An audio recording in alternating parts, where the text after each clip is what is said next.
Om Sai Ram. A very warm good morning to one and all. शुरू करते हैं गुरु के आराध्य से। गुरुर्ब्रह्मा गुरुर्विष्णु गुरुर्देवो महेश्वरः गुरुर्साक्षात् परब्रह्मा तस्मै श्री गुरुवे नमः।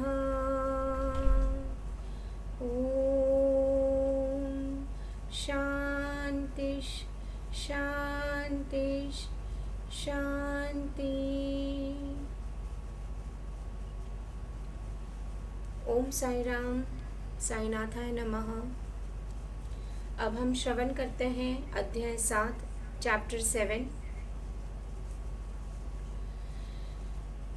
हम श्रवण करेंगे साईं बाबा का अद्भुत अवतार, श्री साईं बाबा की प्रकृति, उनकी योगिक क्रियाएं, उनकी सर्वव्यापकता, कुष्ठ रोगी की सेवा, खापरडे के पुत्र को प्लेग, पंढरपुर गमन और अद्भुत अवतार। श्री साईं बाबा समस्त योगिक क्रियाओं में पारंगत थे। 6 प्रकार की क्रियाओं के तो वे पूर्ण ज्ञाता थे।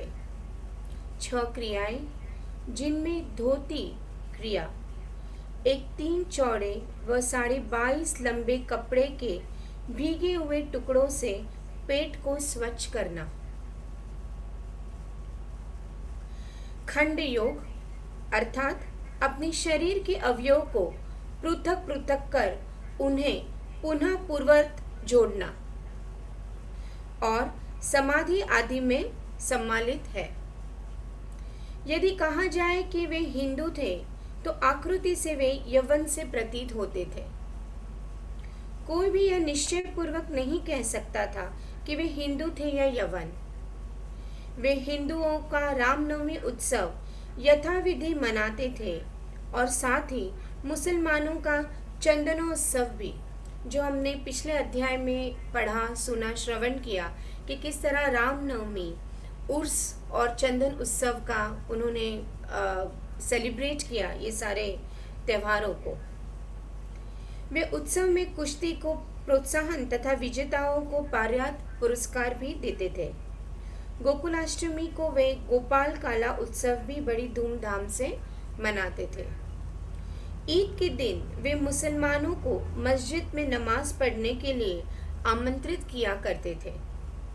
एक समय मुहर्रम के अवसर पर मुसलमानों ने मस्जिद में ताजिया बनाने तथा कुछ दिन वहां रखकर फिर जुलूस बनाकर गांव से निकालने का कार्यक्रम रचा।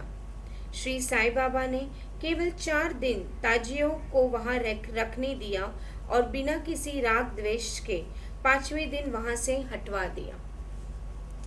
यदि कहे कि वे यवन थे तो उनके कान, नॉर्मली जो हिंदुओं के रीत के अनुसार होते हैं, छिदे हुए थे। और यदि कहे कि वे हिंदू थे तो वे सुनता कराने के पक्ष में थे। नाना साहेब चांदोरकर, जिन्होंने उनको बहुत समीप से देखा था, उन्होंने बतलाया कि उनकी सुन्नत नहीं हुई थी। साई लीला पत्रिका श्री बी.वी. देव द्वारा लिखित शीर्षक बाबा यवन के हिंदू, पृष्ठ 562 देखो। यदि कोई उन्हें हिंदू घोषित करे तो वे सदा मस्जिद में निवास करते थे, और यदि यवन कहे तो वे सदा वहां धूनी प्रज्वलित रखते थे तथा अन्य कर्म जो इस्लाम धर्म के विरुद्ध है, जैसे चक्की पीसना, शंख तथा घंटानाद, होम आदि कर्म करना, अन्नदान और अधर्य द्वारा पूजा आदि सदैव वहां चलते रहते थे। यदि कोई कहे कि वे यवन थे तो कुलीन ब्राह्मण और अग्निहोत्री भी अपने नियमों का उल्लंघन कर सदा उनको साष्टांग नमस्कार किया करते थे। जो उनके स्वदेश का पता लगाने गए, उन्हें अपना प्रश्न ही विस्मृत हो गया और वे उनके दर्शन मात्र से ही मोहित हो गए। अस्तु इसका निर्णय कोई न कर सका कि यथार्थ में साईं बाबा हिंदू थे या यवन। इसमें आश्चर्य ही क्या है। जो अहम व इंद्रियजन्य सुखों को तिलांजलि देकर ईश्वर की शरण में आ जाता है तथा जब उसे ईश्वर के साथ अभिन्नता प्राप्त हो जाती है तब उसकी कोई जाति पाति नहीं रह जाती। इसी कोटि में श्री साईं बाबा थे। वे जातियों और प्राणियों के किंचित मात्र भी भेदभाव नहीं रखते थे। फकीरों के साथ वे आमिष और मछली का सेवन भी कर लेते थे। कुत्ते भी उनके भोजन पात्र में मुंह डालकर स्वतंत्र पूर्वक खाते थे, परंतु उन्होंने कभी कोई आपत्ति नहीं जताई। ऐसा अपूर्व और अद्भुत श्री साईं बाबा का अवतार था। हमने पिछले अध्याय में बात की थी कि साईं बाबा कितने सिंपल थे। सद्गुरु, संत, भगवान, हम किसी नाम से भी उन्हें पुकारे। उनका जीवन बहुत ही सिंपल था। मस्जिद में रहते थे, टूटी फूटी मस्जिद थी उस वक्त शिरडी में, और द्वारका माई के नाम से बुलाया जाता था उस मस्जिद को। उनका रहना, उनका रहन सहन बहुत सिंपल था। कहते हैं ना कि जब बाबा ने महासमाधि ली तो कुछ पैसे थे उनके पास, बहुत ही कम पैसे थे उनके पास। बहुत ही सिंप्लिसिटी से बाबा ने अपनी जीवनी को एक आदर्श जीवनी के रूप में हमारे सामने प्रस्तुत किया है फ्रेंड्स। इसलिए कहते हैं कि सिर्फ अगर आप बाबा की फोटो देख लो या बाबा की सिर्फ मूर्ति देख लो प्यार से, वो सिंप्लिसिटी, वो प्यार, वो वैराग्य, वो अपनापन, वो कहते हैं कि विरक्ति जिसे कहते हैं, वो डिसोल्यूशन सिर्फ उन्हीं के चेहरे में, उन्हीं के फोटो में, उन्हीं के मूर्ति में हमें दिखाई देगा। तो ये अद्भुत अवतार जो हमने श्रवण किया है, वाकई में इसकी कोई हम एक्सप्लेन भी नहीं कर सकते। इतनी सिंप्लिसिटी उनकी लाइफ थी, और वो हमेशा यही चाहते थे कि उनके जो भक्त हैं, उनको जो प्यार करते हैं, उनकी जो सेवा करते हैं, वो भी इसी सिंप्लिसिटी से अपने जीवन को गुजारे। गत जन्मों के शुभ संस्कारों के परिणाम स्वरूप मुझे भी उनके श्री चरणों के समीप बैठने और उनका सत्संग लाभ उठाने का सौभाग्य प्राप्त हुआ। हेमाडपंत क्या कहते हैं कि कुछ अच्छे कर्म थे, इसीलिए मुझे उनका सानिध्य, उनका प्रोटेक्शन, उनका केयर, उनके पास रहने का मौका मिला। मुझे जिस आनंद व सुख का अनुभव हुआ उसका वर्णन मैं किस प्रकार कर सकता हूँ। यथार्थ में बाबा अखंड सच्चिदानंद थे। सच्चिदानंद मतलब क्या? सत चित आनंद। सच्चिदानंद यानी कि सत चित आनंद। सत मतलब क्या? सत मतलब सत्य। जो सत्य है, जो सरल है, वो ही सही है। सत्य, ट्रुथ। चित, चित यानी कि मन, आत्मा, कॉन्शियसनेस, जो बहुत फैली हुई, इसका कोई अंत ही नहीं है। प्योर कॉन्शियसनेस जिसे हम कहते हैं, प्योर डिजायर्स, डिजायर्स यानी कि pure heart, desire, pure desires यानी कि अपने भक्तों के लिए उनको डिजायर था, खुद के लिए कोई डिजायर नहीं था। सत्य चित्त आनंद, आनंद यानी कि pure bliss, pure bliss, pure happiness, unconditional love, unconditional care अपने भक्तों के लिए। जैसे हमने पिछले अध्याय में भी पढ़ा है और सुना है, श्रवण किया है कि बाबा जन्मों जन्मों के से उनके डिवोटीज के साथ है, वो कभी साथ नहीं छोड़ते हैं। और हम में से भी कितने लोग ऐसे हैं जो कुछ समय के लिए या कुछ सालों के लिए शायद बाबा का नाम शायद भूल गए होंगे या बाबा का हम प्रेयर्स नहीं कर रहे होंगे, लेकिन कहीं ना कहीं घूम फिर से हम बाबा की शरण में आए हैं।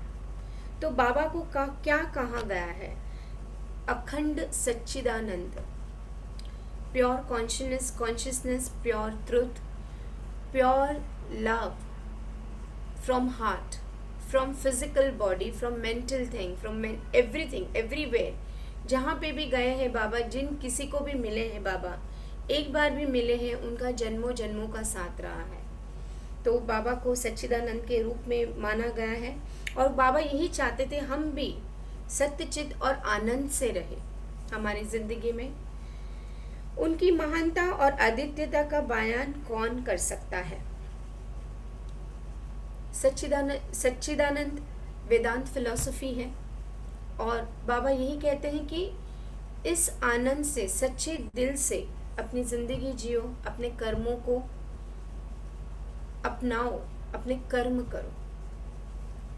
जिसके उनकी श्री चरण कमलों की शरण ली, उसे साक्षरता की प्राप्ति हुई। अनेक सन्यासी, साधक और मुमुक्षजन भी श्री साईं बाबा के पास आया करते थे। बाबा भी सदैव उनके साथ चलते फिरते, उठते बैठते, उनसे वार्तालाप कर उनका चित्तरंजन किया करते थे। चित्तरंजन मतलब Joy of inner mind. Joy of inner mind यानी कि समथिंग लाइक अ काउंसलिंग। जैसे आज के तौर पे हम जैसे काउंसलिंग करते हैं, काउंसलर्स के पास जाते हैं, कोई हमें समझाता है, कोई हमें गाइड करता है। इसी तरह से बाबा इवन मुमुक्षुओं को भी, मुमुक्षु यानी कि एक लेवल के बाद जो संत महात्मा होते हैं, जो निर्वाण की खोज में जाते हैं, उनको भी बाबा गाइड करते थे, चित्तरंजन करते थे। अल्लाह मालिक सदैव उनके होठों पर था। वे कभी भी विवाद और मतभेद में नहीं पड़ते थे तथा सदा शांत और स्थिर रहते थे।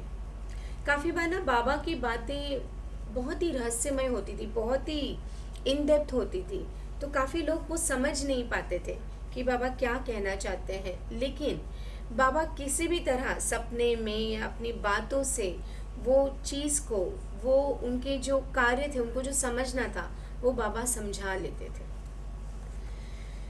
वे कभी भी विवाद और मतभेद में नहीं पड़ते थे, सदा शांत और स्थिर रहते थे, परंतु कभी कभी वे क्रोधित हो जाया करते थे। वे सदैव ही वेदांत की शिक्षा दिया करते थे। कोई भी अंत तक ना जान सका कि श्री साईं बाबा वास्तव में कौन थे। अमीर और गरीब दोनों उनके लिए एक समान थे। वे लोगों को गृह व्यापार को पूर्णतः जानते थे और जब वे रहस्य प्रकट करते थे तो सब विस्मित हो जाते थे। यानी कि बाबा खुद एक ही जगह पे थे, कहते ना शिरडी, राहता के आगे वो कभी गए ही नहीं, और फिर भी उनको दुनियादारी पता थी। दुनिया में कौन से व्यवहार चल रहे हैं, कौन से बिजनेस चल रहे हैं, किस तरह से जॉब चल रहे हैं, कौन सी गाड़ी आती है, कौन सी गाड़ी जाती है। वो कभी भी उन्होंने गाड़ी में यानी कि ट्रेन्स में कभी ट्रैवल नहीं किया, बट उन्हें हर चीज़, हर तरह का व्यवहार उन्हें पता था, उन्हें ज्ञान था, और उसी हिसाब से वो लोगों को, अपने भक्तों को गाइड किया करते थे। और सब लोग बहुत सरप्राइज हो जाते थे कि बाबा कहीं आते जाते नहीं, उन्हें कैसे पता चलता है। तो स्वयं ज्ञान अवतार होकर भी वे सदैव अज्ञानता का प्रदर्शन किया करते थे। उन्हें आदर सत्कार से सदैव अरुचि थी। वो हमेशा लोगों के बीच में एक नॉर्मल ह्यूमन बीइंग की तरह ही रहे हैं फ्रेंड्स। इसलिए उनका झोला हमेशा वो फकीरी में ही रहे हैं, वो फकीर बन के ही रहे हैं। तो इसलिए इसमें मेंशन किया है कि वो सदैव अज्ञानता का प्रदर्शन करते हैं। जैसे काफ़ी बार हम नहीं अज्ञानता का प्रदर्शन, हमें नहीं पता होता तो हम कैसे अज्ञानता का प्रदर्शन करते हैं, हम अज्ञानता दिखाते हैं कि भाई नहीं पता। उसी तरह से बाबा काफ़ी बार ऐसे दिखाते थे कि उन्हें कुछ समझ में नहीं आता, उन्हें कुछ पता नहीं है। वो हमेशा इस तरह से प्रेजेंट करते थे अपने आप को, ताकि लोग खुल के उनसे बात कर सके, खुल के अपनी आप बीती लोगों से कह सके, और बहुत ही रहस्यपूर्ण तरीके से, बहुत ही अलग तरीके से वो लोगों को समझाते थे। और उन्हें कोई फ़र्क नहीं पड़ता था कि कोई उन्हें रिस्पेक्ट दे या उनको आदर सत्कार करता है या नहीं करता है, कोई उनको भिक्षा में क्या देता है, कितना देता है, उन्हें कोई फ़र्क नहीं पड़ता था। वो सिर्फ अपने मस्ती में रहते थे, वो अपने हमेशा मन में भगवान का नाम, हरि का नाम लिए ही रहते थे। इसी प्रकार का श्री साईं बाबा का वैशिष्ट्य है। थे तो वे शरीरधारी, परंतु कर्मों से उनकी ईश्वरीयता स्पष्ट झलकती थी। कहते हैं ना कि इंसान अपने कर्म से जाना जाता है। इसी तरह बाबा भी खुद सद्गुरु, खुद ब्रह्मा होते हुए भी उन्हें भी कर्म करना पड़ा फ्रेंड्स। उन्हें भी घर घर, द्वार द्वार जाकर भिक्षा मांगनी पड़ी। लोग तो इनिशियली स्टेजेस पे उन्हें पागल ही बुलाया करते थे, पागल के नाम से ही मशहूर थे वो। और लोगों ने बहुत उनके बारे में भला बुरा कहा कि वो इस्लाम है, मुस्लिम है, या हिंदू को भ्रष्ट कर रहे हैं, हिंदू के ज्ञान को भ्रष्ट कर रहे हैं। लेकिन ऐसा कुछ भी नहीं था। लेकिन कभी उन्होंने बुरा नहीं माना किसी चीज़ का। शिरडी के सकल नर नारी उन्हें परब्रह्म ही मानते थे। अब हम श्रवण करेंगे बाबा की प्रकृति। मैं मूर्ख हूँ। हेमाड पंत क्या लिखते हैं कि मैं मूर्ख जो हूँ, जो श्री साईं बाबा की अद्भुत लीलाओं का वर्णन नहीं कर सकता।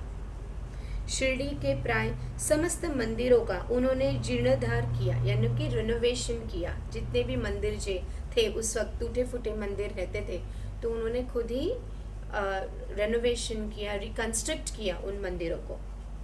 श्री तात्या पाटिल के द्वारा शनि, गणपति, शंकर, पार्वती, ग्राम्य देवता और हनुमान जी आदि के मंदिर ठीक करवाए। उनका दान भी विलक्षण था। दक्षिणा के रूप में जो धन एकत्रित होता था, उसमें से वे किसी को 20 रुपए, किसी को 15 रुपए या किसी को 50 रुपए, इस प्रकार प्रतिदिन स्वच्छता पूर्वक वितरण कर देते थे। बाबा ने कभी भी कोई पैसा, मैंने कहा ना, अपने पास नहीं रखते थे, वो डिस्ट्रीब्यूट कर देते थे। जो भी उनको पूरे दिन में दक्षिणा मिलती थी वो लोगों में डिस्ट्रीब्यूट कर लेते थे। प्राप्तिकर्ता उसे शुद्ध दान समझते थे। बाबा की भी सदैव यही इच्छा थी कि उसका उपयुक्त रीत से व्यय किया जाए। बाबा जो भी किसी को कुछ भी पैसे देते थे, उस वक्त के ज़माने में 15 रुपये यानी कि बहुत बड़ी अमाउंट हुआ करती थी, 20 रुपये बहुत बड़ी अमाउंट हुआ करती थी। और बाबा यही चाहते थे कि उसे अच्छे कामों में यूज़ किया जाए, अच्छे कर्म में यूज़ किया जाए। इसलिए अन्न दान को बाबा ने हमेशा प्राथमिकता दी है, क्योंकि अन्न, जब इंसान को भूख लगती है, तब वो ये नहीं देखता कि वो कहाँ खड़ा है, उसको क्या चाहिए, क्या खाना है, सिर्फ उसको भूख मिटाने की ही इच्छा होती है। इसलिए अन्नदान को उन्होंने सबसे बड़ा महादान ही कहा है, क्योंकि अन्न ही नहीं जाएगा तो आप कोई भी दान या कोई भी कार्य करने के लिए क्षमता नहीं रखते हैं फ्रेंड्स। तो जितना हो सके, मैं फिर से कहती हूँ, जितना हो सके उतना अन्न का दान, अपनी कैपेसिटी के हिसाब से अन्न का दान किया कीजिए। बाबा के दर्शनों से भक्तों को अनेक प्रकार का लाभ पहुंचता था। अनेकों निष्कपट और स्वस्थ बन गए, दुष्टात्मा पुण्यतमा में परिणित हो गए, अनेकों को कुष्ठ रोग से मुक्ति हो गए और अनेकों को मनोवंचित फल की प्राप्ति हो गई। पंगुओं को पंगुपता नष्ट हो गई। लोगों के पास लोग उनके पास आते थे बीमारी लेके, तकलीफ लेके, तो बहुत लोगों को जो रोग होते थे, कुष्ठ रोग होते थे, स्किन डिजीज होती थी, कोई बीमारी होती थी, वो ठीक हो गए। लोगों को बिजनेस में फ़ायदा होने लगा, लोगों को जॉब होने लगी, लोगों को बच्चे होने लगे, और बहुत सारे जो भी इनफैक्ट लोगों का उनके सानिध्य में आके ही उनकी नेचर, उनका बर्ताव जो था, उसमें भी काफ़ी लोगों ने परिवर्तन देखा है। कुछ लोगों में जिनका नेचर अच्छा नहीं था, जिनका बर्ताव अच्छा नहीं रहता था, लेकिन जैसे ही बाबा के संपर्क में आने से उनके नेचर में, उनके थिंकिंग में, उनके बिहेवियर में भी काफ़ी बदलाव लोगों ने देखा। उनकी कीर्ति दूर दूर तक फैलती गई और भिन्न भिन्न स्थानों से यात्राओं के झुंड शिरडी में आने लगे। धीरे धीरे बाबा की ख्याति बढ़ती गई। जैसे हमने पिछले अध्याय में पढ़ा है कि जैसे गोपाल राव कुंड को कैसे पुत्र की प्राप्ति हुई, इस तरह से बहुत लोगों को धीरे धीरे फायदे होने लगे, लोग अच्छे होने लगे। धीरे धीरे बाबा की ख्याति दिन भर दिन फैलने लगी। बाबा सदा धूनी के पास ही आसन जमाए रहते और वहीं विश्राम किया करते थे। वे कभी स्नान करते और कभी स्नान किए बिना ही समाधि में लीन रहते थे। वे सिर पर एक साफा, कमर में एक धोती और तन ढकने के लिए एक कफनी धारण करते थे। प्रारंभ से ही उनकी वेशभूषा इसी प्रकार की थी। अपने जीवन काल के पूर्वज में वे गांव में चिकित्सा कार्य भी किया करते थे। यानी कि कभी किसी को कुछ तकलीफ होती थी, बुखार आना या खून निकलना या किसी को कोई भी प्रकार की तकलीफ होती थी, वो हमेशा उनको मेडिसिनल प्रॉपर्टीज़ भी दिया करते थे, मेडिसिन भी दिया करते थे। कहते हैं ना कि बाबा से बड़ा डॉक्टर कोई नहीं है। आज भी उदी जो है, बाबा की उदी जो विभूति है, उसके आज भी लोगों को फ़ायदे होते हैं, लोगों की बीमारियां ठीक हो जाती है, छोटी मोटी जो बीमारियां होती हैं, जो रोज़मर्रा की तकलीफ होती है, वो भी ठीक हो जाती है फ्रेंड्स। तो बाबा की उदी की इतनी महिमा है। तो बाबा खुद एक वैद्य, एक हकीम, एक डॉक्टर के रूप में भी लोगों का उन्होंने इलाज किया है। रोगियों को निदान कर उन्हें औषधि भी देते थे और उनके हाथ में अप्रतिम यश था। बहुत ही बरकत थी उनके हाथों में, जो भी उनके पास आता था उन्हें वो ठीक करते थे, उनकी में उनमें बरकत बहुत थी। लेकिन फ्रेंड्स, मैं ये भी यहाँ पे बताना चाहूँगी कि बरकत तो बाबा के हाथ में थी, उनके हाथ में यश था, क्योंकि वो खुद परब्रह्मा थे। लेकिन खुद का एक फेथ होना, एक श्रद्धा होनी, वो भी बहुत ज़रूरी है। अगर आप में वो श्रद्धा, वो विश्वास नहीं है बाबा के प्रति, या कहीं भी, इनफैक्ट आज की तारीख में भी अगर हम किसी डॉक्टर के पास जाते हैं तो हम नॉर्मली उनका होर्डिंग देके या बोर्ड देके ही जाते हैं कि भाई नेम प्लेट है, या उनका जो जो MBBS है या MD है, या किसी ने बताया होगा ये डॉक्टर अच्छा है, आप वहाँ पे इलाज कीजिए, हम वहाँ जाते हैं, हम इलाज करवाते हैं। लेकिन जब तक वो फेथ नहीं होता है ना, अच्छे अच्छे डॉक्टरों का भी इलाज आप पे नहीं होता है। तो फ्रेंड्स, फेथ बहुत होना ज़रूरी है, क्योंकि हम किसी भी डॉक्टर के पास जाते हैं तो फेथ लेके, एक उम्मीद लेके ही जाते हैं कि भाई ये डॉक्टर से हमारी बीमारी ठीक हो जाएगी, हमें वो अच्छा कर देगा। तो यही बात थी कि उनमें यश बहुत था, इसी कारण से वह अल्पकाल में ही योग्य चिकित्सक विख्यात हो गए। यहाँ केवल एक ही घटना का उल्लेख किया जाता है जो बड़ी विचित्र सी है। यहाँ पे आगे हम पढ़ेंगे, श्रवण करेंगे किस तरह से उन्होंने बीमारी को ठीक किया। विलक्षण नेत्र चिकित्सा, नेत्र आँखों के बारे में उन्होंने जो जैसे उनको ठीक किया उसके बारे में। एक भक्त की आंखें बहुत लाल हो गई थी, उनमें सूजन भी आ गई थी। शिरडी सरी के छोटे ग्राम में डॉक्टर कहाँ। तब भक्तगण ने रोगी को बाबा के समक्ष उपस्थित किया। इस प्रकार की पीड़ा में डॉक्टर प्राय लेप, मरहम, अंजन, गाय का दूध तथा कपूर युक्त औषधियों का प्रयोग में लाते हैं, पर बाबा की औषधि तो सर्वथा ही भिन्न थी। उन्होंने बिलावा पीसकर उनकी 2 गोलियां बनाई और रोगी के नेत्रों में एक एक गोली चिपकाकर कपड़े की पट्टी से आंखें बांध दी। दूसरे दिन पट्टी हटाकर नेत्रों के ऊपर जल के छींटे छोड़े गए। सूजन कम हो गई और नेत्र प्राय निरोग हो गए। नेत्र शरीर का एक अति सुकोमल अंग है, परंतु बाबा की औषधि से कोई हानि नहीं पहुंची, बल्कि नेत्रों की व्याधि दूर हो गई। इस प्रकार अनेक रोगी निरोग हो गए। यह घटना तो केवल उदाहरण स्वरूप ही यहाँ दी गई है। एक एग्जाम्पल के रूप में ये घटना बताई जाती है। हेमाड पंत ने हमें बताई है कि किस तरह से नॉर्मल बिलावे के पत्ते को पीस के और उसकी गोली चिपका के आंखों पे पट्टी बांध के उन्होंने आंखों का इलाज किया। ये तो थी उस वक्त की बात जब बाबा खुद अपने शरीर में थे। महासमाधि के बाद भी लोगों की जीवन में काफ़ी मिरेकल्स हुए हैं और बाबा ने काफ़ी लोगों की जान बचाई है, बाबा ने नया जीवन दिया है काफ़ी लोगों को। इसी के बारे में हम आगे पढ़ेंगे। दफ्तार करके उनकी डिवोटी थी और उनके बारे में हम, उनकी जो लीला है, बाबा की लीला, मैं आपको बताना चाहूँगी। ये लीला ली गई है साई बाबा मैगज़ीन से और 1994 में ये मैगज़ीन प्रकाशित हुई थी, उसमें से ली गई है। और ये जो लीला है, इट्स ऑल अबाउट फेथ। जैसे मैंने कहा ना, एक विश्वास होना बहुत ज़रूरी है। फेथ है तो बड़े बड़े चीज़ें हो सकती, पर्वत भी हिल सकता है, बिना फेथ के कुछ नहीं होता है। तो ये जो लीला है फेथ के बारे में है, किस तरह से सरोज दफदार को फेथ था बाबा पे। ये बात आती है 1940 की, 1940 की बात है, जब सरोज जो थी वो छोटी सी 9 साल की लड़की थी। वो रहती थी दादर में और उसका जो स्कूल था वो माहिम में हुआ करता था। तो सुबह सुबह जब स्कूल रहती थी 6 बजे, तो वो उठ जाती थी और वो चलती थी। और रास्ते पे नॉर्मली कोई होता नहीं था, तो कुत्ते बहुत भौंकते रहते थे। तो सरोज तो एक छोटी सी लड़की थी, 9 साल की थी।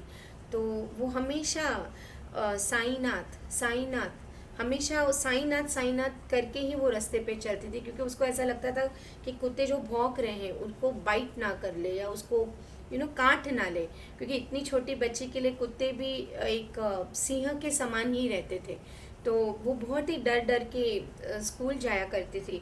और हमेशा वो देखती थी कि जब भी वो साईनाथ साईनाथ का नाम लेती है तो उसका डर चला जाता था, और वो एक अलग से एक हिम्मत आ जाती थी। इस तरह से उसको बचपन से ही साईं बाबा पे एक अटूट श्रद्धा, एक फेथ हो गया। जैसे जैसे वो बड़ी होने लगी, उन्होंने काफ़ी अपने जीवन में तकलीफ़ें देखी, काफ़ी प्रॉब्लम देखी उन्होंने, लेकिन हमेशा साईं बाबा को उन्होंने कभी भूला नहीं। कभी भी वो कोई भी तकलीफ़ होती थी, कभी भी कोई प्रॉब्लम होती थी, तो हमेशा साईनाथ साईनाथ का नाम ही लेती थी, क्योंकि उसे हमेशा लगता था नाथ यानी कि क्या, नाथ यानी कि प्रोटेक्टर, जो प्रोटेक्ट करते हैं, जो हमारे पिता समान है, जो हमारे गुरु है। तो वो हमेशा साईनाथ का नाम लेती थी। बात 1962 की है। 1962 में डेफिनेटली उनकी शादी हो गई थी, उनके 3 बच्चे थे, और तीनों ही बच्चे 11 साल के उम्र के अंदर के ही थे। और उनके हस्बैंड जो थे मिस्टर दफदार जो थे, वो एक छोटी सी कंपनी में क्लर्क का काम करते थे। तो हमेशा पैसों की तंगी रहती थी, लेकिन सरोज हमेशा कंटेंटेड थी। मतलब कभी भी उन्होंने कंप्लेन नहीं किया पैसों के रिलेटेड, या कोई पैसे नहीं है, या कभी रोती नहीं। वो हमेशा खुश रहती थी, हमेशा कंटेंटेड रहती थी, हमेशा सेटिस्फाइड रहती थी कि जो भी बाबा ने मुझे दिया है, आई एम हैप्पी, मैं उसके लिए खुश हूँ। होता बात यह है कि 1962 की बात है कि एक बार रात को 2 बजे करीब उसके हस्बैंड को बहुत ही चेस्ट पेन होता है, बहुत ही तकलीफ़ होती है चेस्ट में, और बहुत दर्द करता होता है, और बहुत पसीने से लथपथ हो जाते हैं। तो इसको समझ में नहीं आता है। वो पानी देती है अपने हस्बैंड को, और उन्हें ऐसा लगता है कि शायद गैस या वायु की तकलीफ़ होगी, तो वो थोड़ा सोडा देती है अपने हस्बैंड को, और छाती पे बाम लगाती है। और फिर उसको याद आता है कि भाई बाबा की उदी है, तो बाबा में तो वो पहले से बचपन से ही मानती है। तो पानी में थोड़े उदी को मिला के वो अपने हस्बैंड को पिला देती है। और जैसे ही वो अपने हस्बैंड को पिलाती है, थोड़ी ही देर में उनका जो दर्द होता है वो शांत हो जाता है, और करीब सुबह के 5 बजे के आसपास उनके हस्बैंड को नींद लग जाती है। तो उसे थोड़ी शांति मिलती है। और सुबह के टाइम पे वो कोशिश करती है कि जब उनके हस्बैंड को तकलीफ़ होती है चेस्ट में, तो ट्राई करती है कि नेबर को उठा के डॉक्टर को बुलाया जाए, लेकिन कोई डॉक्टर भी नहीं आता है उस वक्त। तो उदी देकर वो बाबा की उदी देख के उसके हस्बैंड को थोड़ा अच्छा लगता है, और तभी वो नेबर को बुलाती है, और एक उसके जो कलीग थे उनको बुलाती है। तो उनको कुछ लगता है कि कुछ तो गड़बड़ है, सही नहीं है तबीयत, इतना पेन हो रहा था रात को, तो एक बार डॉक्टर को दिखा लेना चाहिए। तो वो अपने हस्बैंड को जीटी हॉस्पिटल, ये गोरेगांव में रहते थे वो लोग, शादी के बाद सरोज गोरेगांव में आ गई थी अपने हस्बैंड के साथ। तो गोरेगांव में आगे वो जीटी हॉस्पिटल में उनको लेके जाते हैं, और डॉक्टर वहाँ पे सब चेक करता है, और पता चलता है कि उन्हें मैसिव हार्ट अटैक आया होता है। और उन्हें हार्ट अटैक आया होता है, और 2 महीने का इलाज होता है। तो 2 महीने तक उनके हस्बैंड जो है वो हॉस्पिटल में एडमिट होते हैं। लेकिन फिर भी सरोज ने कभी हिम्मत नहीं हारी, बाबा पे विश्वास कभी कम नहीं हुआ, कंटिन्यू बाबा का नाम ही लेती रहती है। और होता ये है कि जब उनको डिस्चार्ज का समय आता है, 2 महीने हो जाते हैं, उनको हस्बैंड को अच्छा हो जाता है, और डिस्चार्ज के समय जैसे ही वार्ड बॉय लेके आता है उनके हस्बैंड को व्हील चेयर पे, तभी एक कपल जो होता है हॉस्पिटल में, सरोज और उसके हस्बैंड को साईं बाबा का प्रसाद देते हैं। वो लोग शिरडी से आए होते हैं, और वहाँ पे सारे पेशेंट्स को प्रसाद बांटते हैं, तो वहाँ पे भी वो प्रसाद देते हैं। और तभी सरोज की बहन और उनके हस्बैंड दोनों भी आते हैं, और वो लोग सब खुश हो जाते हैं कि ये तो बहुत बड़ा शगुन, अच्छा शगुन हुआ, बहुत पुण्य वाला शगुन हुआ कि बाबा का प्रसाद हमें मिल गया, हॉस्पिटल से हम डिस्चार्ज हो रहे हैं, तो अभी आगे कुछ तकलीफ नहीं होगी। वो एक विश्वास रहता है उनको।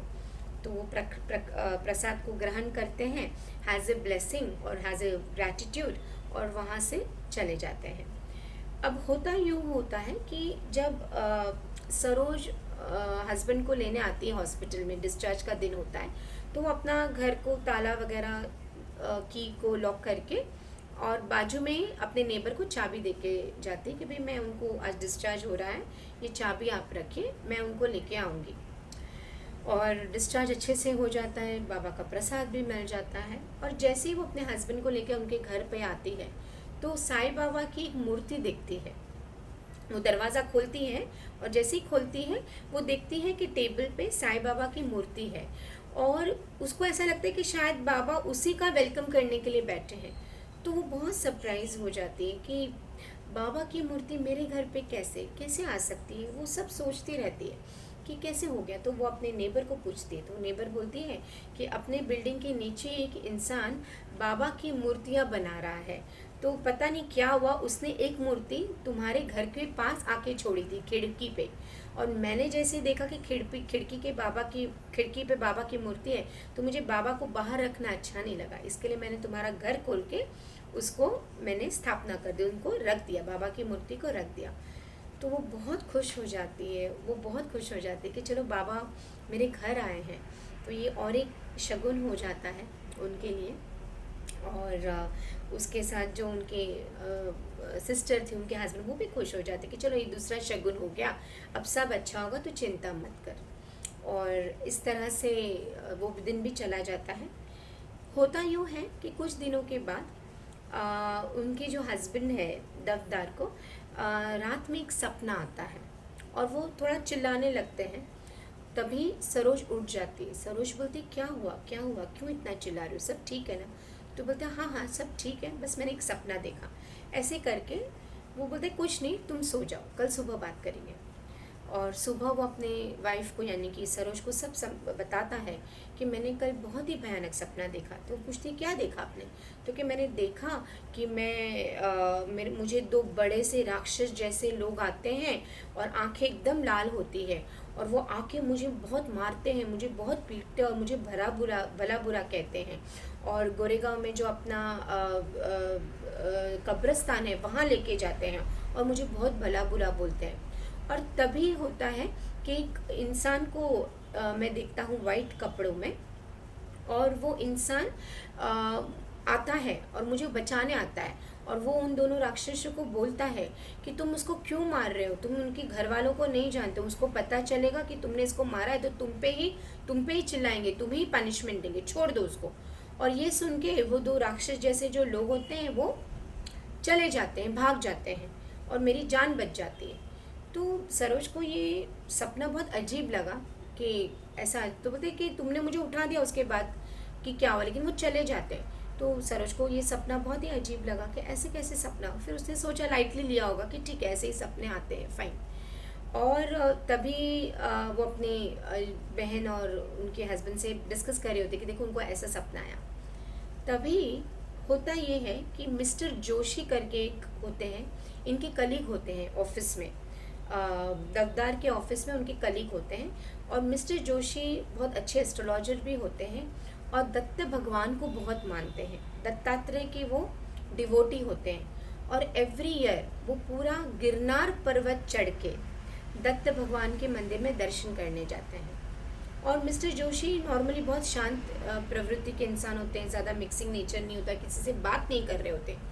और अचानक से सरोज के घर पे आ जाते हैं, ढूंढते ढूंढते सरोज का दफ्तरदार का घर ढूंढते आ जाते हैं। तो वो सरोज के हस्बैंड भी बहुत सरप्राइज्ड होते हैं, सरोज भी सरप्राइज्ड होती है कि ये बंदा तो किसी से बात ही नहीं करता, अचानक अपने घर पे कैसे आता है। तो वेलकम करते हैं, बिठाते हैं। तो वो जैसे ही बैठता है तो वो पहले ये दफ्तरदार को ये पूछता है कि पहले ये बताओ तुम्हारे घर में दत्तात्रेय को कौन मानता है। तो दफ्तरदार बोलते हैं कि दत्तात्रेय को तो नहीं, लेकिन मेरी वाइफ है ना शिरडी के साईं बाबा को बहुत मानती है, उन्हीं की वो डिवोटी, उन्हीं की वो पूजा करती है। तो वो बहुत सरप्राइज हो जाता है, अच्छा इसीलिए। वो ऐसे बोलता है। तो बोलते क्या हुआ? तो बोलते हैं कि तेरी तबीयत कैसी है? तो बोलती है अभी तबीयत अच्छी है। तो वो बोलता है कि कल रात को यानी कि सुबह 4 बजे ब्रह्म मुहूर्त के समय मुझे सपना आता है। मैं ये सपने में देखता हूँ। अभी ये सारा narration mister Joshi mister and Mrs दफ्तर को कहते हैं, सरोज और उसके हस्बैंड को कहते हैं कि मैंने ये सपना देखा कि मैं गिरनार पर्वत चढ़ रहा हूँ, मेरे 2 बेटे हैं मेरे साथ और मैं गिरनार पर्वत चढ़ रहा हूँ और 2 हट्टे कट्टे राक्षस जैसे इंसान एक इंसान दूसरे इंसान को मार रहे हैं, पीट रहे हैं, और मैं अपने दोनों बच्चों को छोड़ के उसके पास जाता हूँ देखने के लिए ये कौन पीट रहा है, मतलब ये 2 इंसान किसको पीट रहे हैं। और जैसे ही मैं देखता हूँ तो मैं देखता हूँ कि दवदा तुझे पीट रहे हैं, मैंने तुझे देखा। और मैंने बोला उनको कि तुम लोग दोनों क्या कर रहे हो, क्यों इसको मार रहे हो? पता है तुम्हें, तुम दत्तात्रेय भगवान के मंदिर में आके उनकी जगह पे आके उसको मार रहे हो।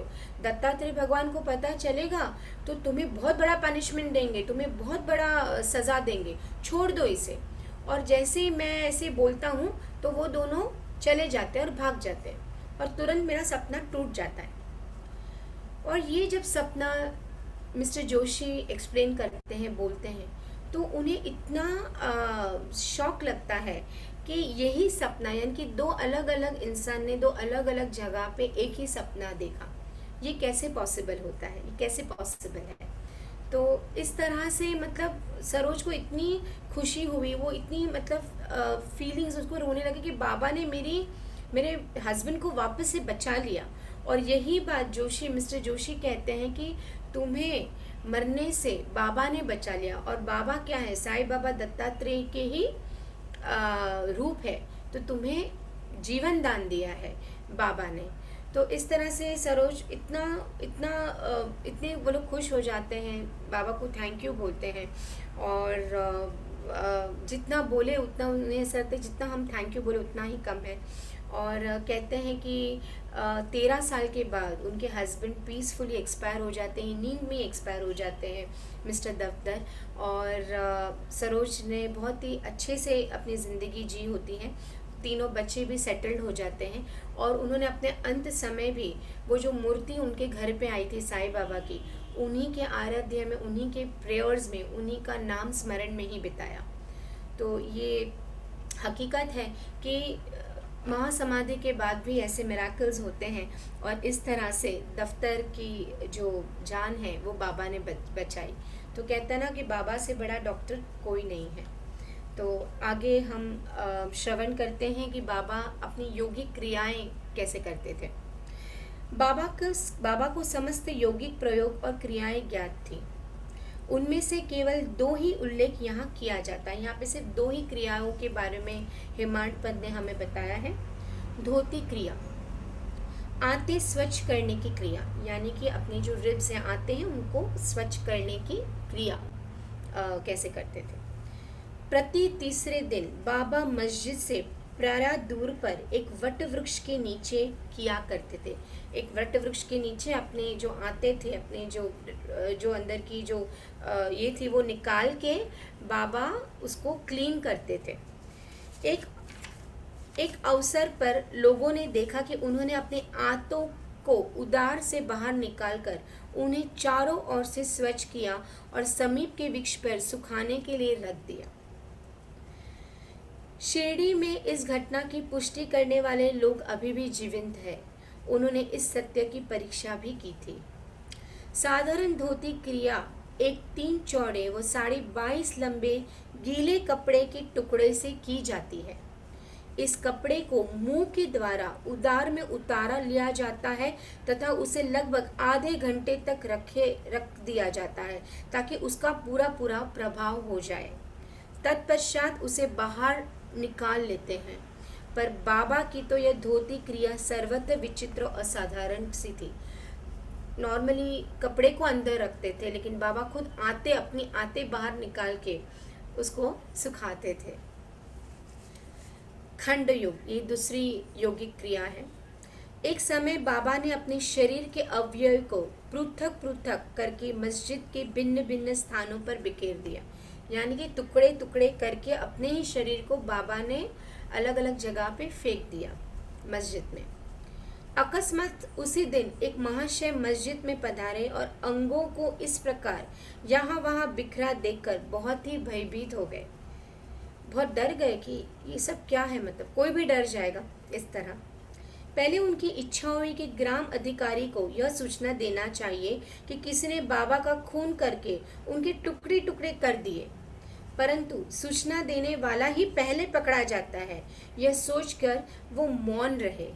उसे डर हो गया कि भाई मैं ही बोल दूंगा तो मुझे ही लेके जेल में ना बंद कर दे, इसलिए वो चुप रहे। दूसरे दिन जब वे मस्जिद में गए तो बाबा को पूर्वत इष्ट पुष्ट और स्वस्थ देखकर उन्हें बड़ा विस्मय हुआ। उन्हें ऐसा लगा कि पिछले दिन जो दृश्य देखा था वो कहीं सपना तो नहीं था, लेकिन वो सपना नहीं था, वो सच था। खंड योग जो है वो डेफिनेटली बहुत बड़े योगी होते हैं, वो ही ये कर सकते हैं। कुछ लोग आज की तारीख में भी खंड योग सिखाते हैं, बट अलग तरीके से सिखाया जाता है, बट जो बाबा करते थे वो तो एक्सप्लेन भी हम नहीं कर सकते थे। बाबा बाल्यकाल से ही योगिक क्रियाओं किया करते थे और उन्हें जो अवस्था प्राप्त हो चुकी थी उनका सत्य ज्ञान किसी को भी नहीं था। चिकित्सा के नाम से उन्होंने कभी किसी से एक पैसा भी स्वीकार नहीं किया। अपने उत्तम लोकप्रिय गुणों के कारण उनकी कीर्ति दूर दूर तक फैल गई। उन्होंने कभी कोई पैसा नहीं लिया, वो हमेशा फ्री में सबका इलाज करती थी, इसलिए हकीम ये फ़कीर जो है हकीम के नाम से, वैद्य के नाम से भी मशहूर था। उन्होंने अनेक निर्धनों के रोगियों को स्वस्थ प्रदान किए।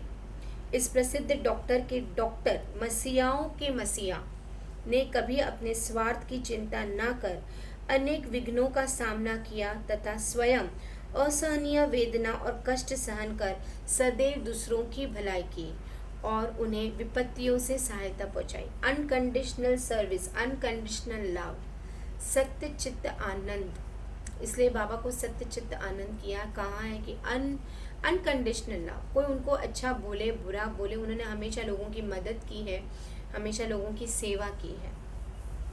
वे सदा पर कल्याणार्थ चिंतित रहते थे।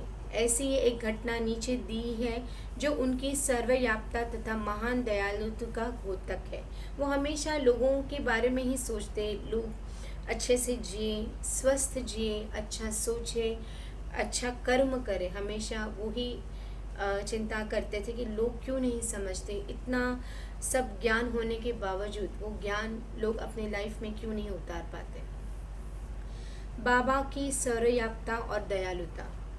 सन 1910 में बाबा दीपावली के शुभ अवसर पर धूनी के समीप बैठे हुए अग्नि ताप रहे थे तथा साथ ही धूनी में लकड़ी डालते जा रहे थे। धूनी प्रचंडता से प्रज्वलित थी। ओके, बाबा हमेशा लकड़ी डालते थे ताकि वो हमेशा धूनी प्रज्वलित ही रहे। आज भी वो धूनी अभी भी वैसे ही प्रज्वलित ही है और ये दिवाली का समय था। बाबा कितने दयालु है ये हम आगे श्रवण करेंगे। कुछ समय पश्चात उन्होंने लकड़ियां डालने के बदले अपना हाथ धूनी में डाल दिया। उन्होंने खुद का हाथ धूनी में डाल दिया। हाथ बुरी तरह से झुलस गया। नौकर माधव और माधवराव देशपांडे, माधवराव देशपांडे यानी कि श्यामा, उसकी भी बात हो रही है यहाँ पे। माधवराव देशपांडे यानी कि श्यामा ने भी बाबा को धूनी में हाथ डालते देखकर तुरंत दौड़कर उन्हें बलपूर्वक पीछे खींच लिया। उनके हाथ को और उनको बलपूर्वक पीछे खींच लिया श्यामा ने और उनकी नौकर माधव ने। माधवराव ने बाबा से कहा, देवा आपने ऐसा क्यों किया? बाबा सावधान होकर कहने लगे, यहाँ से कुछ दूरी पर एक लुहारिन जब भट्टी छौंक रही थी उसी समय उसके पति ने उसे बुलाया। कमर पर बैठे हुए शिशु का ध्यान छोड़ वो शीघ्रता से वहां दौड़कर गई। अभाग्यवश शिशु फिसल कर भट्टी में गिर पड़ा। मैंने तुरंत भट्टी में हाथ डालकर शिशु के प्राण बचा लिए। मुझे अपने हाथ जल जाने का कोई दुख नहीं है, परंतु मुझे संतोष है कि एक मासूम शिशु के प्राण बच गए। कितना बड़ा त्याग, कितना बड़ा बलिदान बाबा ने बिना सोचे समझे किया। और कुछ दूरी पे जब उन्होंने महसूस किया कि वो लुहारिन को समझ में नहीं आया और वो चली गई अपने पति के बुलाने से, और बच्चा गिर गया भट्टी में, और तुरंत बाबा ने किस तरह से बच्चे को बचा लिया, और उन्हें ये खुशी थी कि बच्चा बच गया। तो ये बहुत ही बड़ा जो दयालुता, जो कहते हैं ना अनकंडीशनल लव, प्यार, कंपैशन जिसे कहते हैं, वो बाबा ही कर सकते थे और बाबा में ही था। आगे हम श्रवण करेंगे कुष्ठ रोगी की सेवा। यहाँ पे कुष्ठ रोगी जो है भागोजी शिंदे के बारे में बताया गया है। भागोजी शिंदे जो थे उनके बहुत ही अंतरंग डिवोटी थे। कुष्ठ रोग यानी कि उनको लेप्रोसी का प्रॉब्लम था, लेप्रोसी थी उनको, और उनके बारे में मैं कुछ आपको बताऊंगी और उसके बाद हम आगे का उनकी श्रवण करेंगे। भागोजी शिंदे जब पहले बाबा के साथ आए तो पहले वो बहुत ब्लैक थे, और धीरे धीरे उन्हें लेप्रोसी बढ़ने लगी, कुष्ठ रोग उनको बढ़ने लगा, और लोग उनसे बात नहीं करते थे। बात तो क्या, उनको उनकी तरफ देखते भी नहीं थे कि उनके लेप्रोसी जो था, उनका जो कुष्ठ रोग था वो बहुत ही गहरा हो चुका था। उनकी उंगलियां गल चुकी थी, उनकी उंगलियों में से पस निकलता था, उनकी नाक में से पस निकलता था, उनकी नाक भी धीरे धीरे वो पस के वजह से, वो बीमारी के वजह से डिज़ोल्व हो रही थी, क्योंकि वो गल जाता है। कुष्ठ जो लेप्रोसी होती है उसमें उंगलियां, शरीर का हर एक अंग ना धीरे धीरे ना डिज़ोल्व हो जाता है वो तो, और पस निकलता रहा और दुर्गंध होती थी। डेफिनेटली पस निकलेगा तो उसमें से दुर्गंध भी आएगी, और कोई उनसे बात नहीं करता था, उनके पास रहना तो दूर की बात है। और उन्होंने काफ़ी इंसल्ट सहन किया, लोग उनकी तरफ देख के भी मुंह मोड़ लेते थे, और बहुत ही दुख तकलीफ़ उन्होंने सहन की। लेकिन ये जो भी दुख तकलीफ़ थी उन्हें भी पता था कि पिछले कर्मों की वजह से, पिछले जन्म में उन्होंने कुछ गलत कर्म किए होंगे, इतने कुकर्म किए होंगे, इसलिए उन्होंने ये जन्म में इतनी तकलीफ़ भोगनी पड़ी। उनका फिज़िकल अपीयरेंस कोई देख नहीं पाता था, लेकिन उससे उनको कोई फ़र्क ही नहीं पड़ा फ्रेंड्स। वो कभी उनको ये फील ही नहीं होता था कि लोग मुझसे बात नहीं कर रहे हैं, लोग मेरे बाजू में नहीं बैठ रहे हैं, मुझसे दूर भाग रहे हैं, लोग घृणा कर रहे हैं। उनके जो ब्रदर थे रघु जी करके, एक बार उन्होंने कहा कि उनको बहुत बुखार था, भागोजी शिंदे जो रोगी थे उनको बहुत बुखार था। बाबा को पता चला तो बाबा खुद उनके घर पे आके उन्होंने भागोजी शिंदे का इलाज किया। और ये जो हमने अभी श्रवण किया कि किस तरह से बाबा का हाथ जल गया वो लुहारिन के बच्चे को बचाते हुए, भागोजी शिंदे उस वक्त ऑलमोस्ट 8 साल तक, महासमाधि लेने से पहले 8 साल पहले की ये जो घटना हुई थी जिसमें बाबा का हाथ जल गया, एंड तक भागोजी शिंदे ने उन्होंने उनकी मरहम पट्टी की। वो रोज़ सुबह पत्ते लाते थे, वो पत्तों को लगाते थे, उस पर घी, प्योर घी लगाते थे, बाबा को प्योर घी से मालिश करते थे और उनको पट्टी बांधते थे।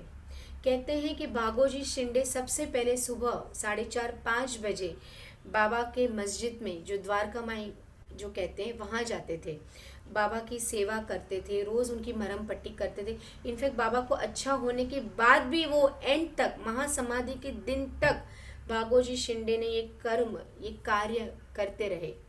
और इसको यौगिक में या योगा की भाषा में स्थित प्रज्ञा या स्थित प्रज्ञा के नाम से भी कहा जाता है, यानी कि कंटेंटेड सोल। भागोजी शिंदे हमेशा एक कंटेंटेड सोल हुआ करते थे।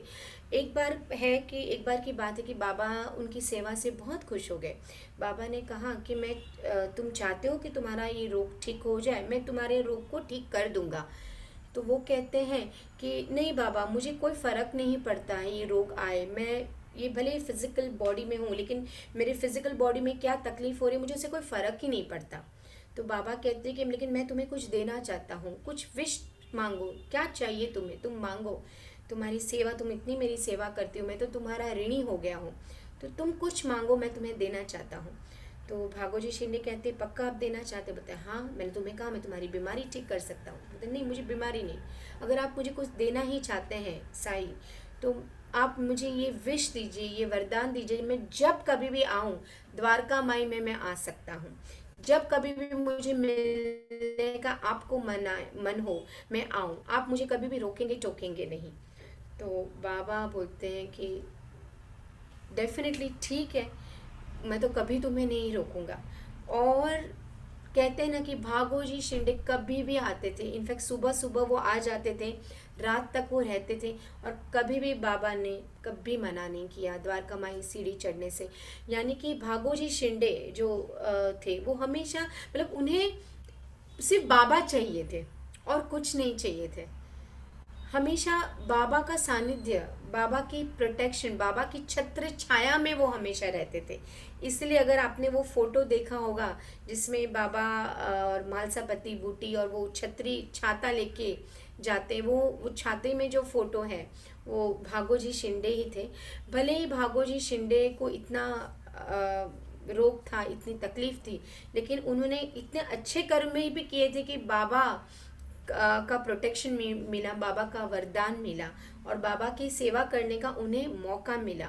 और जिसे कहते हैं ना स्थित प्रज्ञा, यानी कि कामनेस, एक कंटेंटेड सोल जो था वो भक्ति थी बाबा के प्रति।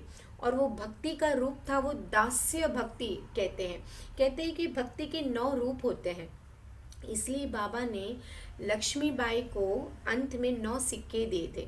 वो आगे हम श्रवण करेंगे, आगे हम पढ़ेंगे, आगे अध्याय में भी है कि नव भक्ति क्या होती है, या बाबा ने लक्ष्मीबाई को क्यों 9 सिक्के ही दिए थे।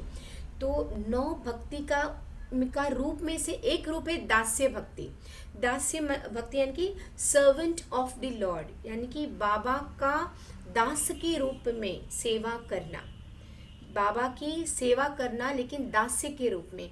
और वो दास्य रूप में भागोजी शिंदे ने वो भक्ति उन्होंने अपनाई। और कहते ना कि दृढ़ भक्ति यानी कि दृढ़ बुद्धि जिसे कहते हैं। दृढ़ भक्ति कब होती है फ्रेंड्स? जब दृढ़ बुद्धि होती। दृढ़ बुद्धि यानी कि मुझे करना ही है, बारिश हो, ठंड हो, गर्मी हो, मुझे सुबह 4:30 बजे बाबा के द्वारका माई में जाना ही है। बाबा को घी से उनको मालिश करनी है, उनके हाथ को मालिश करनी है, उनके शरीर को मालिश करनी है, उनकी सेवा करनी है। ये कहते हैं दृढ़ भक्ति। लेकिन वो दृढ़ भक्ति कब आती है? जब हम दृढ़ बुद्धि से काम ले, कि हमें ये करना, एक नियम बना ले, एक डिसिप्लिन बना ले। कि अगर समझो, अगर हमें मेडिटेशन करना है, हमें जाप करना है करना ही है, हमें पारायण पढ़ना है, भले एक पेज तो एक पेज करना ही है। ये भक्ति का रूप है। और अगर हम दृढ़ बुद्धि से कोई कार्य को एक संकल्प लेके करते हैं फ्रेंड्स, तो कार्य, वो संकल्प भगवान ईश्वर हमारा जो है वो पूरा करता ही है। और वो दृढ़ बुद्धि दृढ़ भक्ति में सॉल्व हो जाती है, ट्रांसफर हो जाती है जिसे कहते हैं। तो ये भागोजी शिंदे की ही भक्ति थी, दास्य भक्ति जिसे कहते हैं। और परफेक्ट एग्जाम्पल जिसे हम कहते हैं, इवन भगवत गीता में भी कहा है नवविधा सेवा, यानी कि जो 9 टाइप की सेवा है, 9 टाइप की भक्ति है, उसमें से एक भक्ति जो दास्य भक्ति है, जो भागोजी शिंदे की थी। और कितना बड़ा पुण्य बाबा के साथ रह के उन्हें मिला, और अंत तक उन्होंने सेवा की और मोक्ष का उन्होंने प्राप्ति कर ली है। तो ये था भागोजी शिंदे के बारे में। अब हम श्रवण करेंगे कि एग्जैक्टली क्या हुआ था। कुष्ठ रोगी की सेवा। माधवराव देशपांडे के द्वारा बाबा का हाथ जल जाने का समाचार पाकर श्री नाना साहेब चांदोरकर बम्बई के सुप्रसिद्ध डॉक्टर श्री परमानंद के साथ दवाइयाँ, लेप, लिंट, मरहम तथा पट्टियां आदि साथ लेकर शीघ्रता से शिरडी आए। चांदोरकर साहब को पता चल गया कि बाबा का हाथ जल गया है, तो डॉक्टर को लेके वो शिरडी आए। उन्होंने बाबा से डॉक्टर परमानंद के हाथ की जांच कराने और जले हुए स्थान में दवा लगाने की अनुमति मांग ली। यह प्रार्थना अस्वीकृत हो गई। बाबा ने ना बोल दिया। बाबा ने कहा मुझे कोई डॉक्टर की ज़रूरत नहीं है, मुझे कोई मरहम, लिंट, दवाई की ज़रूरत नहीं है। हाथ जल जाने के पश्चात एक कुष्ठ रोग पीड़ित भक्त भागोजी शिंदे उनके हाथ पर सदैव पट्टी बांधते थे उनका कार्य था प्रतिदिन जले हुए स्थान पर घी मलना और उसके ऊपर एक पत्ता रखकर पट्टियों से उसे पुनः पूर्वत कसकर बांध देना।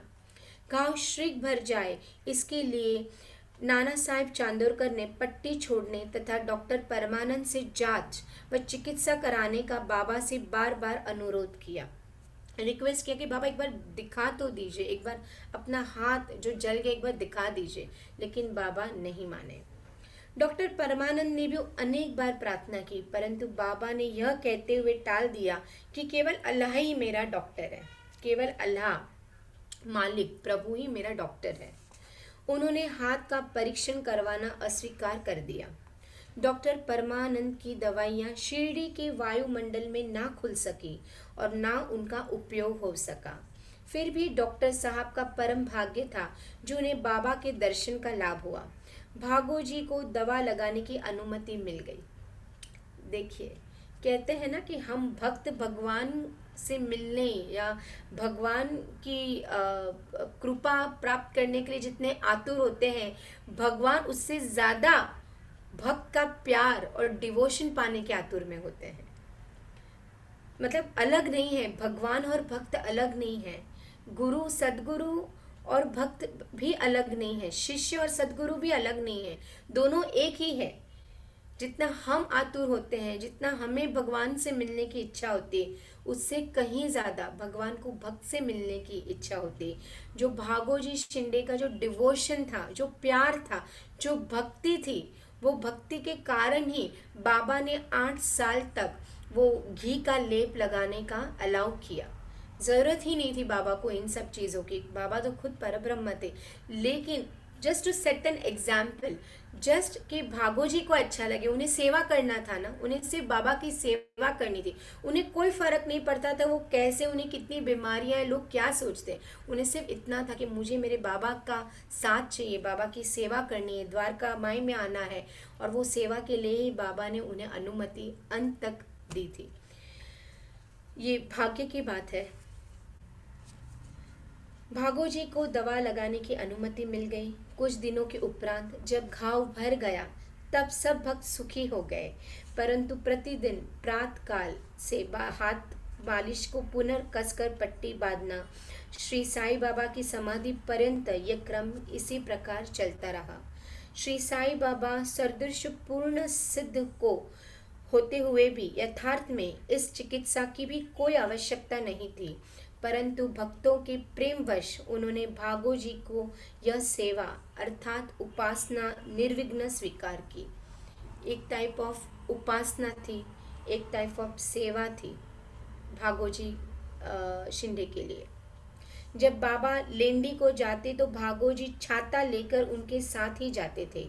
प्रतिदिन प्रातःकाल जब बाबा धूनी के पास आसन पर विराजते तब भागोजी वहां पहले से ही उपस्थित रहकर अपना कार्य प्रारंभ कर देते थे। भागोजी ने पिछले जन्म में अनेक पाप कर्म किए थे, इसी कारण वे कुष्ठ रोग से पीड़ित थे। उनकी उंगलियां गल चुकी थी और शरीर पीप से आदि से भरा हुआ था, जिससे दुर्गंध भी आती थी। यद्यपि बाबा बाह्य दृष्टि से वह दुर्भागी प्रतीत होते थे, परंतु बाबा के प्रधान सेवक होने के नाते यथार्थ में वे ही अधिक भाग्यशाली तथा सुखी थे। उन्हें बाबा का सानिध्य का पूर्ण लाभ प्राप्त हुआ। अब आगे हम पढ़ते हैं कि किस तरह से बाबा ने एक बालक की प्रॉब्लम्स, बालक की तकलीफ खुद पे ले ली। ये श्रावण करते हैं कथा बालक खापरडे का प्लेग। अब मैं बाबा की एक दूसरी अद्भुत लीला का वर्णन करूंगा। श्रीमती खापरडे, जो अमरावती के श्री दादा साहेब खापरडे की धर्मपत्नी थी, अपने छोटे पुत्र के साथ कई दिनों से शिरडी में थी। पुत्र तीव्र ज्वर से पीड़ित था, पश्चात उसे प्लेग की गिल्टी यानी कि गांठें भी निकल आई थी, बुखार भी था और गांठें भी निकल आई थी। श्रीमती खापरडे भयभीत हो बहुत घबराने लगी और अमरावती लौट जाने का विचार करने लगी। संध्या समय जब बाबा वायुसेना के लिए वाड़े में, अब जो समाधि मंदिर जिसे कहते हैं, के पास से जा रहे थे, तब उन्होंने उनसे लौटने की अनुमति मांगी तथा कंपित स्वर में कहने लगी कि मेरा प्रिय पुत्र प्लेग से ग्रस्त हो गया है बाबा, अतः अब मैं घर लौटना चाहती हूँ। प्रेम पूर्वक उनका समाधान करते हुए बाबा ने कहा, आकाश में बहुत बादल छाए हुए हैं, उनके हटते ही आकाश पूर्वत स्वच्छ हो जाएगा। बाबा कितने रहस्यमय से बात करते हैं ना कि आकाश में बादल छाए हैं और वो बादल को छटने दो। यानी कि बाबा उसे कहते थे कि थोड़ी तकलीफ है, टेंशन मत लो, सब क्लियर हो जाएगा। ये कहते ही, ऐसे कहते ही उन्होंने कमर तक अपनी कफनी ऊपर उठाई और वहां उपस्थित सभी लोगों को अंडों के बराबर 4 गिल्टियां यानी कि गांठें दिखाकर कहा, देखो मुझे अपने भक्तों के लिए कितना कष्ट उठाना पड़ता है। उनके कष्ट मेरे हैं, उनके कष्ट मेरे हैं। ऐसे काफ़ी संत महात्मा हैं जिन्होंने अपने भक्तों की तकलीफ खुद पे ली है, भक्तों की बीमारियां खुद पे ली है। ऐसे बहुत सारे एग्जाम्पल्स हैं जिसमें लोगों की बड़ी बड़ी बड़ी भयंकर बीमारी खुद सदगुरु ने अपने पे ली है। तो बाबा के लिए ये बहुत बड़ी बात थी। वो खापरडे के पुत्र की जो तकलीफ थी, वो तकलीफ उन्होंने खुद में स्वयं में ले ली। यह विचित्र और असाधारण लीला देखकर लोगों को विश्वास हो गया कि संतों को भी अपने भक्तों के लिए किस प्रकार कष्ट सहन करना पड़ते हैं। संतों का हृदय मोम से भी नरम तथा मक्खन जैसा कोमल होता है। वे कारण ही भक्तों से प्रेम करते हैं और उन्हें अपनी निजी संबंधी समझते हैं। हमारे पीछे तो कारण है ना फ्रेंड्स, प्रे करने के लिए भगवान को हम कुछ ना कुछ मांगते रहते हैं। शंकर भगवान ये दे दो, कृष्ण भगवान ये दे दो, साईं बाबा ये दे दो, दत्त भगवान ये दे दो, जीसस प्लीज़ ये दे दो, मोहम्मद ये दे दो, गुरु नानक जी ये दे दो। हम तो कुछ ना कुछ मांगते ही रहते हैं। लेकिन जो संत होते हैं, जो सदगुरु होते हैं, वो कुछ नहीं मांगते। वो सिर्फ भक्ति चाहते हैं, वो सिर्फ प्यार चाहते, एक विश्वास चाहते हैं कि भाई आप प्यार करते हैं, मुझ पे विश्वास करो, बस, और कुछ नहीं चाहते। अब हम पढ़ते हैं आगे किस तरह से बाबा पहले से ही समझ जाते हैं कि उनके भक्तों को कहाँ जाना है।